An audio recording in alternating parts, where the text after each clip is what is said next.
বন্ধুরা, গরম গরম কেক তৈরি করে নিয়ে আসলাম। এখন গরম আছে, একটু রেখে দিই, আর একটা সময় থাকুক। দেখো কেকটা কত সুন্দর ফুলে গেছে। আর এবছর এখনো কেক তৈরি করা হয়নি। আজকে কেকটা তৈরি করলাম, সময়ের অভাবে দিনে করতে পারিনি, তাই রাতে করলাম। দেখো কত সুন্দর ফুলে গেছে কেকটা। একটু গরম আছে, ঠান্ডা হোক, তারপরে বের করব।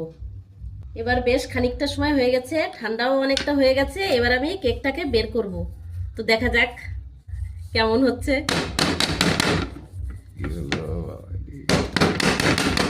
হচ্ছে না, এই তো।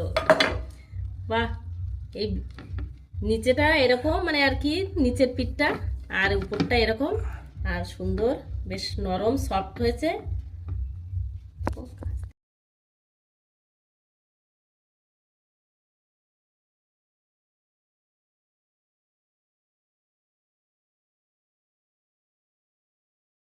এবার বেশ খানিকটা সময় হয়ে গেছে, ঠান্ডাও অনেকটা হয়ে গেছে। এবার আমি কেকটাকে বের করব।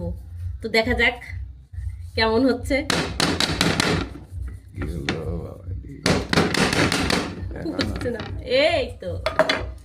বাহ, এই নিচেটা এরকম, মানে আর কি নিচের পিঠটা আর উপরটা এরকম, আর সুন্দর বেশ নরম সফট হয়েছে।